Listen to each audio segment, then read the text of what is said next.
चलिए ये देखते हैं, differentiation is a very powerful tool in physics. तो यहाँ पर मान लिया आपके पास कोई फंक्शन दिया हुआ है y equals x to the power n, तो इसको डिफरेंशिएट करेंगे तो ऐसे लिखेंगे dy dx is equal to n into x to the power n minus 1। फिर उस हिसाब से यहाँ पर मान लिया फंक्शन है x क्यूब, तो हम क्या लिखेंगे यहाँ पर dy dx, तो क्यूब की जगह यहाँ n की जगह क्या है 3 है, तो एज पर फॉर्मूला क्या लिखेंगे 3 माइनस 1, तो क्या लिखेंगे 3x स्क्वायर। फिर y इक्वल्स टू मान लिया x 4 है, तो क्या लिखेंगे dy dx, बताइए 4x 4 माइनस 1 यानी कितना 4x क्यूब। मान लिया x पे पावर हाफ है, तो क्या लिखेंगे इसको, बताइए n की जगह हाफ हो गया, तो क्या लिखेंगे हाफ x हाफ माइनस 1 यानी क्या लिखेंगे 1/2 x to the power minus 1/2। इसी को नीचे ले जाकर रूट x लिख सकते हैं, यानी यही रूट x है। रूट x का डिफरेंशिएशन ये लिखेंगे। याद रखिएगा sin x का डिफरेंशिएशन कितना होता है cos x, sin x का क्या होगा cos x, ये याद रखना है। आगे इसको हम लोग देखेंगे क्यों होता है ऐसा। e to the power x कोई फंक्शन है, तो इसका dy dx क्या लिखेंगे, इसका dy dx होगा e to the power x ही होगा। y इक्वल्स टू मान लिया है cos x, तो इसका dy dx क्या लिखेंगे माइनस sin x लिखेंगे, समझे कि नहीं।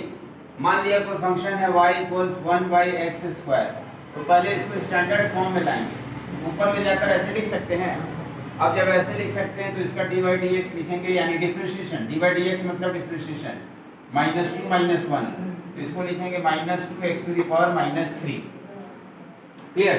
फिर मान लिया आपके पास है कोई फंक्शन जैसे ax + b होल स्क्वायर, तो पहले इसको सिंपलीफाई कर लेंगे।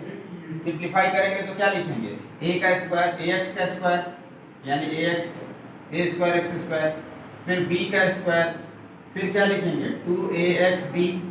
अब डिफरेंशिएट करेंगे, यानी पहले स्टैंडर्ड फॉर्म में ले आना है, a² बाहर x² का 2x, b² का डिफरेंशिएशन 0, फिर 2ab बाहर x का डिफरेंशिएशन 1, ये लिख देंगे।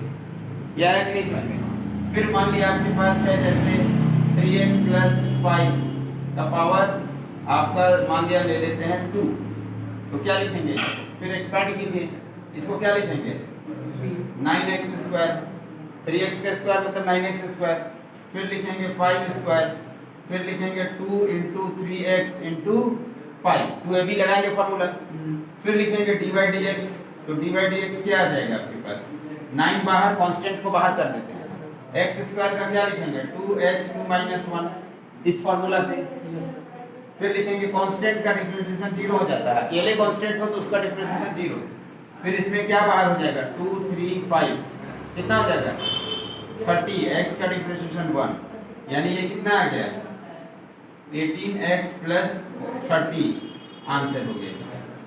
इतना समझ में आया कि नहीं। ये एकदम बेसिक डिफरेंशिएशन का रूल है जिसको हम लोग इतने क्वेश्चन के थ्रू देखें। अब इसको कॉपी कीजिए फिर आगे देखते हैं।